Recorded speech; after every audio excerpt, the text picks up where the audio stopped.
My brother and I both got into Stanford. They paid for him. Told me, he deserves it, you don't. At graduation, they came for his moment. But when they saw what I had done, their faces turned ghostly pale. My name is Olivia Monroe. I'm 21 years old. And the day I got into Belford University, my parents bought my brother a car. It had a red bow. Mine came with silence. They said I didn't need help, so they gave everything to the one who did. But what they didn't know was that while they cheered for his potential, I was building something that would outlive all of theirs. If you've ever been told to be the strong one just so they could ignore you louder, stick around. This story's for you. I was still holding the letter, thick, cream-colored, embossed with Belford seal, when I saw the SUV pull into the driveway. Midnight blue, gleaming in the sunlight with a red bow bigger than my head strapped across the hood. The timing wasn't just ironic. It was precise, like life had a cruel sense of humor. "Ryan," my mom squealed from the porch. "Come out and see what we got you." He didn't need asking twice. My younger brother burst through the front door, barefoot, grinning like he'd just been handed the moon, which, to be fair, in our house, he often was. I stood in the hallway, letters still trembling in my hands. No one noticed. My father clapped Ryan on the back. "You earned it, kiddo. Varsity track. Perfect attendance, and you've been so helpful around the house lately." I had a 4.3 GPA, 3 AP awards, and a full scholarship to one of the most competitive universities on the East Coast. I did the dishes every night. I vacuumed. I once picked Ryan up from school in the middle of a snowstorm when no one else remembered he was at chess club, but sure, helpful. Later that night, I placed the Belford envelope on the dinner table. My mother glanced at it between bites of salad. "Oh, that's nice, dear." No hug. No question. No spark of interest. Just that thin dismissive smile she wore when she didn't want to engage but also didn't want to look outright cruel. The next morning, Ryan's surprise party was already in motion. Balloons, cupcakes, a tiny Bluetooth speaker blaring pop music he liked. His friends from school crowded our living room, their sneakers staining the rug my mother usually guarded like sacred scripture. When I walked in from the library, no one looked up. There were no balloons for me. Just a folded card left on the kitchen counter unsigned with the words, "We're proud." I stared at the card for a long time. The handwriting looked printed, like something you'd get in a pre-packaged pack from a pharmacy. I almost laughed, almost. On Friday, Grandma Helen came over. She walked slower than she used to. Her coat buttoned wrong, her hands always trembling just slightly at the seams, but her eyes, still sharper than anyone else's in that house. She didn't say anything when she entered. Just kissed me on the cheek, only me, and took her usual seat by the window. We sat for nearly an hour, not talking, just watching the light shift across the backyard where Ryan's new car gleamed like a trophy. Then she reached into her purse and handed me a green leather-bound notebook. On top of it was a plain white envelope. I looked at her. "Open it when you're alone," she said, barely above a whisper, "and write something tonight." Her voice had the faint crackle of time, but her tone was clear. "Director." That evening after dinner, after the noise of another celebratory toast to Ryan's potential, after the dishwasher had sighed and clunked its final cycle, I sat on my bed and opened the envelope. $25,000 in neat $100 bills.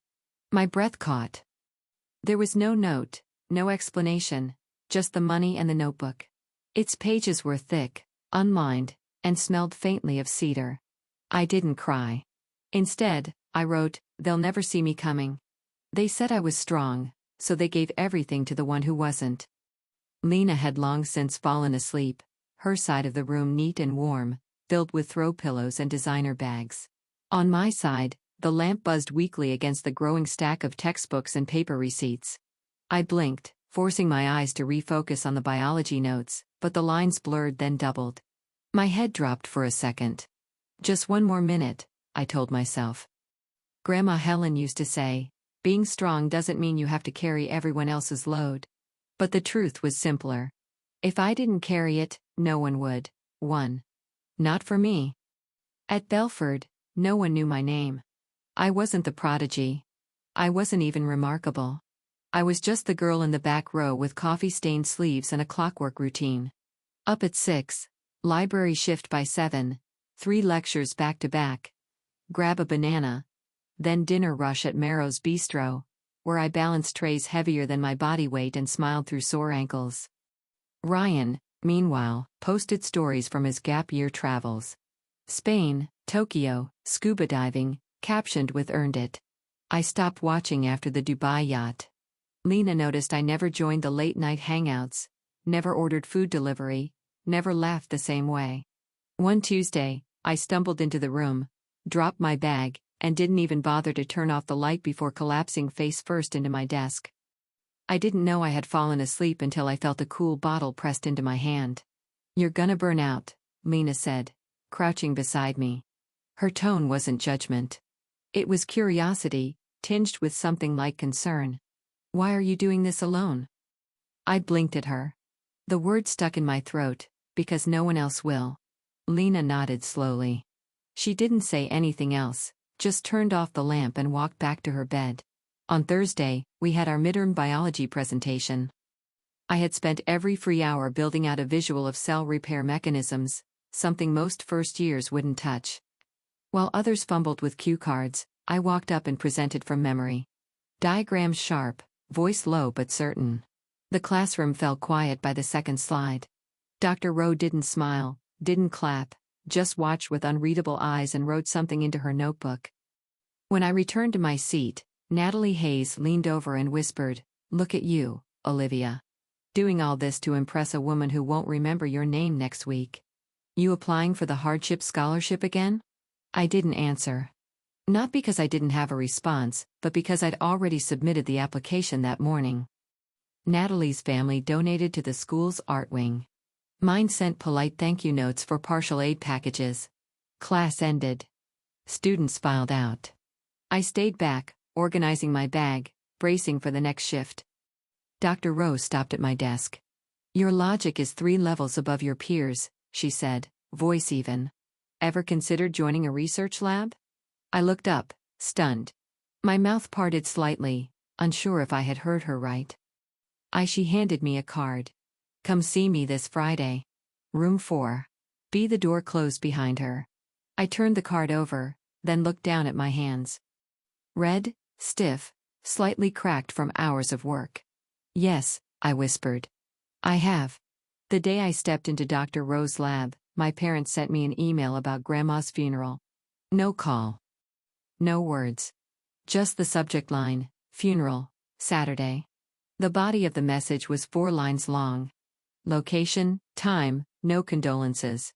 No mention of love, no hint of grief.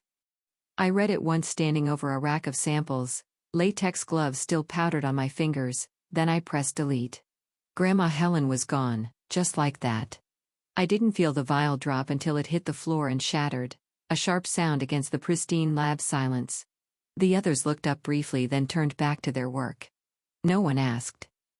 No one saw. Dr. Rowe didn't look up either. She was hunched over her desk, annotating someone's research notes with a red pen and surgical precision. Her lab was always quiet, clinical. That day, it felt like a church made of glass. I stayed until closing. The funeral was in Weston. I wore a black dress from Goodwill and a borrowed coat from Lena. The sky hung low, thick with a gray that matched the gravel beneath my shoes. I stood at the edge of the plot alone. My parents were 20 feet away, arms linked with Ryan, whispering with an aunt I didn't recognize. No one turned. No one waved. When the priest spoke, I couldn't hear the words. My ears buzzed with something louder than grief, something like betrayal's echo. I stared at the headstone, at the wet soil, at the name carved in serif stone. Helen Carter, 1942 to 2022. Beloved mother, grandmother. Not one line about how she raised me when my mother forgot to. Nothing about the $25,000 she gave me with trembling fingers. Just marble. Just silence. After the service, I walked away. No one followed. Back at Belford, I entered the lab before dawn the next morning. I didn't speak. I didn't rest. I worked.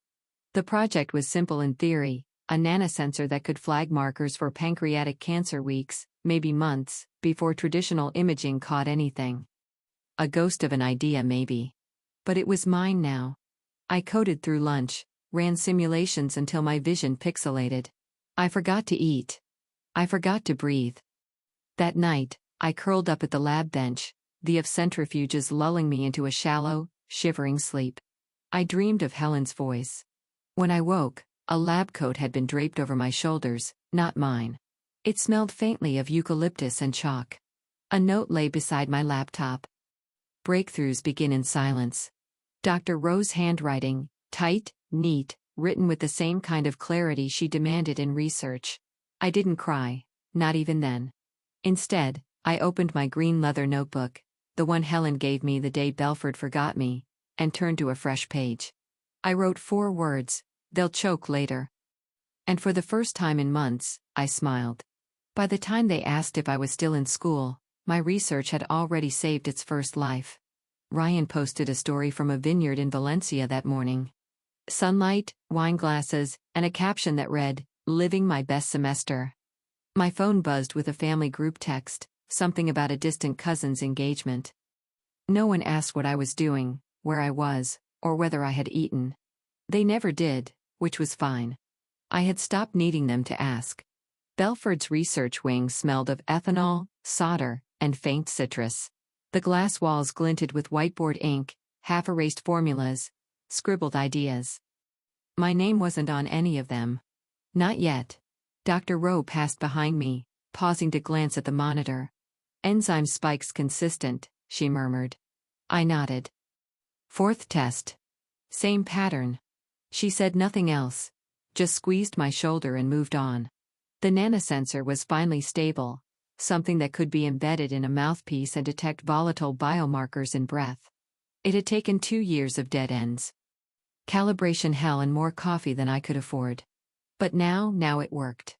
We tested on a volunteer flagged by traditional scans. Early stage suspicion, nothing confirmed. My sensor caught the biomarker spike with 94.3 specificity. The patient followed up the next week. Diagnosis, stage 1 pancreatic carcinoma, cotton time. The lab stayed quiet. No celebration. Just silent awe. Dr. Whitaker, who once told me my metrics were ambitious, now read the report 3 times and simply said, "Proceed." By the following week, Mednova, a rising biotech investor, requested a proposal. Dr. Rowe smiled slightly when she handed me the draft paperwork. "You earned this. They want to fund the next phase." I read every line carefully, then pointed to a clause. "I want to publish anonymously until after graduation."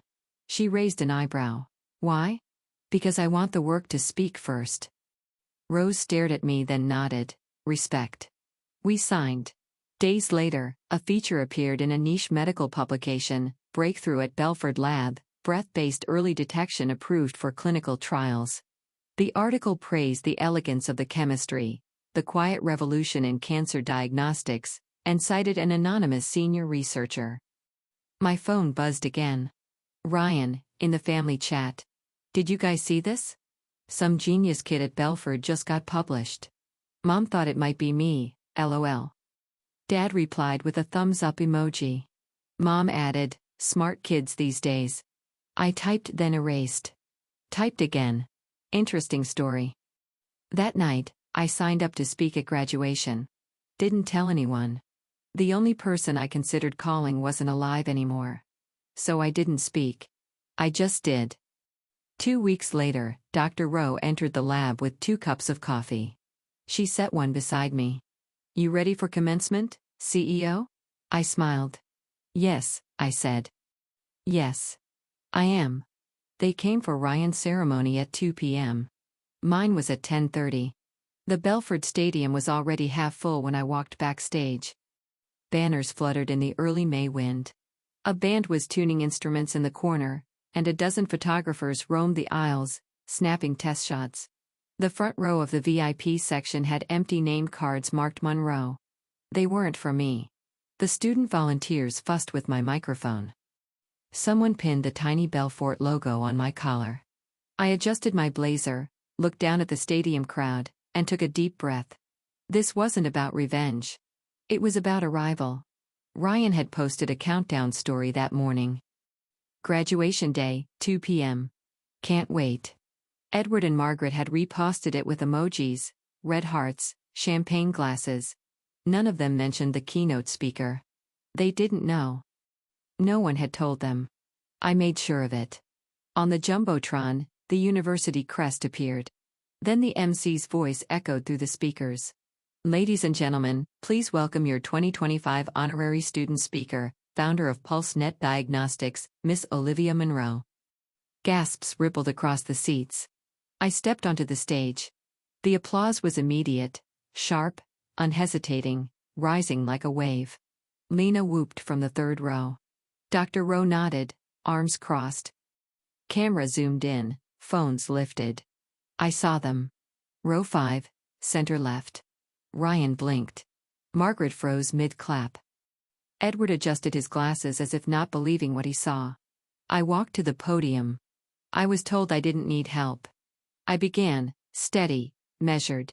So I built the thing they'd never see coming. The silence afterward wasn't awkward. It was respect.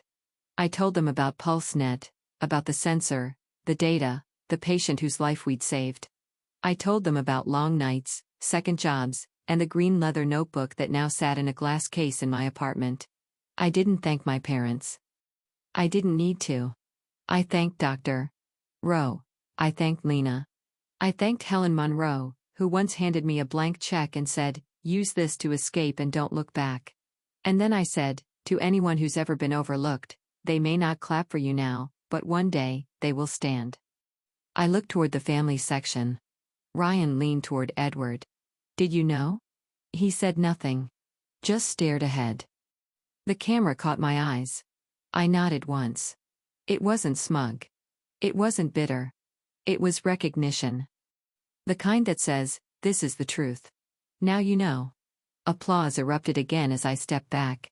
Later in the press box, someone uploaded a headline, Tech CEO stuns crowd at graduation. Family Watch is in shock. I didn't check my phone until evening. There were 43 unread messages. The first was from my mother. We had no idea.